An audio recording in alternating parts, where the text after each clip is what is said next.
Z Débrief, en partenariat avec InmacWstore.com, le spécialiste de l'équipement informatique pour les professionnels. Salut à tous, vous le savez, comme chaque semaine, je reviens aux côtés d'Estelle dans le Z Débrief. Vous parlez bien sûr de la transformation numérique. Salut Estelle. Salut David, salut tout le monde. Alors aujourd'hui, on va parler du nouveau projet de la marque automobile BMW. Pour ces nouvelles voitures connectées, elle envisage de faire payer un abonnement aux clients pour des mises à jour d'applications, comme sur un smartphone. Sacré pari. On parlera aussi de cette nouvelle étude qui montre qu'utiliser trop d'outils de cybersécurité réduit in fine sa sécurité informatique. On verra pourquoi. Il sera aussi question de ce terrible rapport des Nations Unies sur les déchets électroniques. 2019 est une année record avec les conséquences que l'on sait pour la planète. On vous donnera aussi la liste des 9 conséquences pour l'entreprise lorsqu'un projet de transformation numérique échoue. Enfin, notre rubrique pratique sera dédiée cette semaine au partage de fichiers entre smartphone et Android. Si, c'est désormais possible. Ok, allez, le Z Débrief, c'est parti. Les dernières infos. Pour commencer donc cette nouvelle initiative de la marque BMW. Grâce à l'arrivée sur le marché de ces voitures connectées, la marque bavaroise souhaite désormais que les propriétaires prennent des abonnements pour maintenir des options sur leur véhicule. De nouvelles fonctionnalités seront livrées par le biais de mises à jour logicielles à distance, a expliqué l'état-major du constructeur. Plus concrètement, en plus d'acheter leur véhicule, les passionnés de ces voitures vont donc devoir régulièrement s'acquitter d'un abonnement pour pouvoir bénéficier par exemple de sièges chauffants, de solutions d'assistance au conducteur ou encore de régulateurs de vitesse. Une nouvelle manière pour les constructeurs de faire payer les conducteurs. Et BMW n'en est pas à son coup d'essai. L'an passé, le constructeur aux 3 lettres avait déjà tenté d'imposer une redevance annuelle aux propriétaires de ces véhicules pour l'utilisation d'Apple CarPlay. Une initiative rapidement abandonnée en raison de plaintes de clients. Alors vous le disiez Estelle dans notre sommaire, trop d'outils de sécurité informatique tuent la sécurité informatique. Dites-nous en plus. Eh bien c'est ce que révèle la dernière étude d'IBM concernant la mise en place de stratégies informatiques dans les entreprises. Elle suggère que si les investissements et la planification sont en hausse, l'efficacité n'est pas encore au rendez-vous. Donc si je comprends bien, plus il y a d'outils, moins c'est efficace. C'est bien ça ? Tout à fait David. En moyenne, les entreprises déploient aujourd'hui 45 outils liés à la cybersécurité sur leur réseau.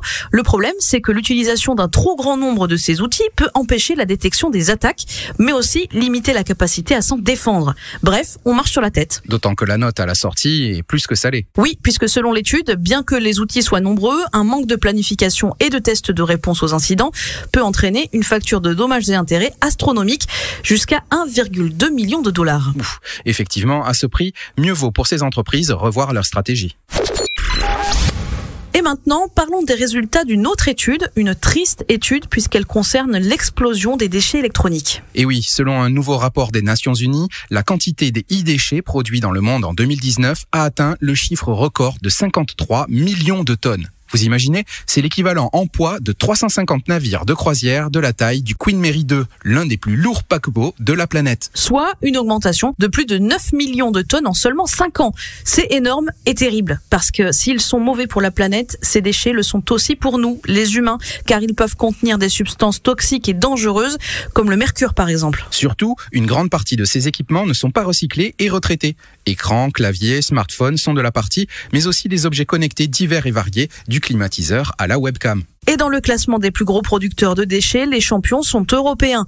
Avec plus de 16 kilos par habitant et par an, viennent ensuite les Américains avec 13 kilos. Alors vous allez me dire, il y a des programmes de recyclage tant du côté des entreprises que des États. Seulement voilà, l'ONU a fait les comptes, seulement 17% des déchets électroniques ont été collectés et recyclés en 2019. Ça ne fait pas beaucoup. Juste 60 Queen Mary 2 sur 350. Et les Nations Unies sont inquiètes pour la suite. Si ces déchets continuent d'augmenter chaque année, on va droit dans le mur. Surtout avec la croissance des objets connectés. Ils préconisent de combiner la 4e révolution industrielle avec l'économie circulaire, mais pas sûr malheureusement que cet appel soit entendu. Créez et collaborez avec le ThinkBook de Lenovo. Le ThinkBook révolutionne votre environnement de travail en alliant flexibilité, technologie et sécurité. Son design fin et léger vous offrira un confort de travail en toutes circonstances. Conçu pour les professionnels, pensé pour vous, c'est l'alliance idéale entre le travail et les loisirs.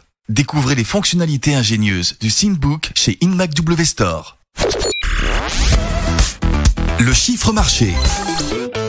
Eh bien, cette semaine, c'est le chiffre 9 pour 9 conséquences lorsqu'un projet de transformation numérique échoue selon une étude menée par l'IFS. L'impact le plus courant d'un de ces échecs, c'est de créer une peur de l'échec pour de futurs projets similaires.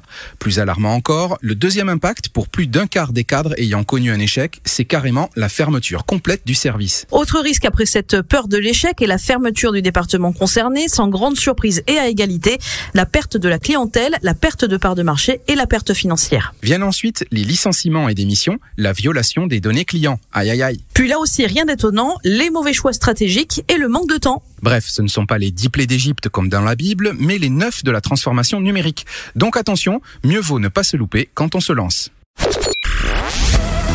Ça peut toujours être utile. Allez, pour finir, une bonne nouvelle Estelle, elle vous concerne, vous la fan d'Android.